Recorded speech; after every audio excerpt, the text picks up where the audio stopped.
This is quite an honor. It's not every day I get to meet the Seeker. These are our builders and our department. And... Shh, don't disrupt them in their natural habitat. They're feeding right now. The studio environment, of course, is could be done anywhere, but maybe there's a little bit of New Zealand in the world of the studio environment, even though the sets are built indoors.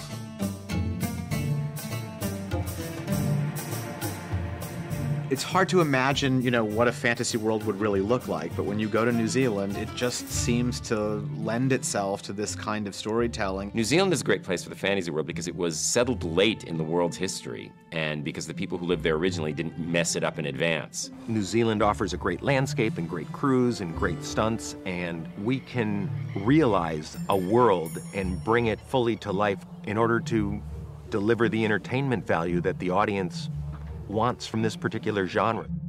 A lot of it, of course, like any show, is shot on sound stages.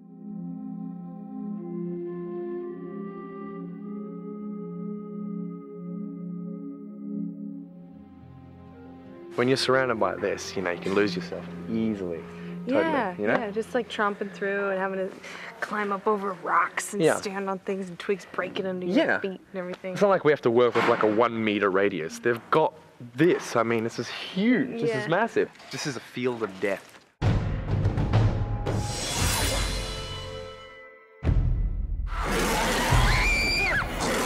The Gars is a 12-piece prosthetic, basically. Most of it is a head cowl, a face appliance, chest appliance, back appliance, shoulders, finger extensions, leg appliances, feet, and a lot of body painting.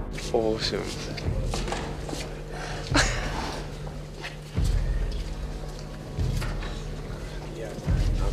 I'm nothing compared to you.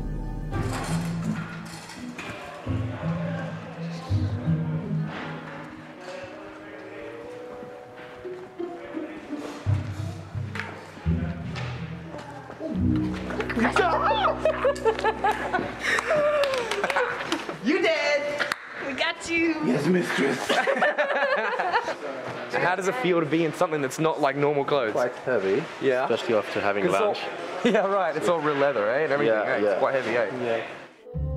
All of our costumes are all designed and built from scratch. Richard is a woodsman, so his costume is a very functional costume. There's leather, the colours are, sort of quite earthy. And this is where Kaylin keeps her daggers. There's none there at the moment. No daggers there right now. We don't need to fight yet, do we? I should be armed at all times, but for a set tour I figured I'd be alright. I wouldn't get into any scrapes. So this is a Kaylin Confessor coat. The weight of this it's quite a heavy fabric, which gives it a really good flow. The velvet catches the light a little bit. It's lined with silk, so that if you see the inside, it sort of you get a kick of light. It laces down the front. There's hand stitching all the way down here in a metallic thread that's one thread silver, one thread gold.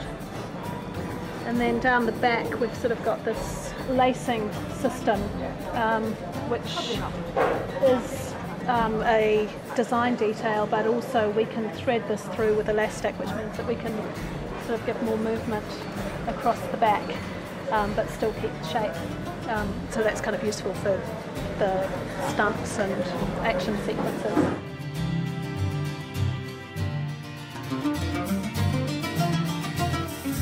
One thing that exists in New Zealand, and some of this, has to do with the television industry that was created by Rob Tapert and Sam Raimi many years ago during Xena and Hercules, is that there are some just extraordinary stunt performers and fight choreographers. Alan Popperton, the stunt coordinator and swordmaster for the show, put together a very intense sort of training regime from day one, which they learnt, and it taught them everything from the basics right through to double swords, and naming each part of the weapons that they were using. Craig came with a massive amount of adrenaline and just buzzing, and was really, really keen on trying anything that we threw at him. And Bridget, with her sort of a dancing style background, good flexibility with the dancing as well. I think you see a man and a woman fighting together as equals. And a lot of fantasy, science fiction, action generally has either a male hero or a female hero. But this show has both. We're very fortunate also, I think, to have lead actors who are very athletic. If you take Craig's character, Richard, he's from the forest, so he's used to, you know, axes and things like that. So his sword play is based on that. With Bridget, using her dancing background, we sort of thought it'd be kind of nice to have her flowing. She's got, you know, flowing movements with double daggers and swords.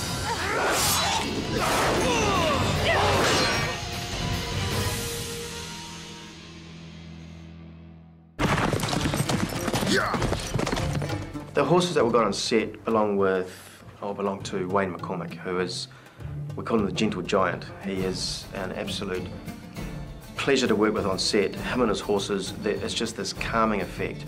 And I've never dealt with it before, ever. Richard. I'm okay. Yeah, their experience are pretty limited. Craig, I think, may have worked on a show, just only rode a couple of times. And Bridget, from my memory, she hadn't rode at all.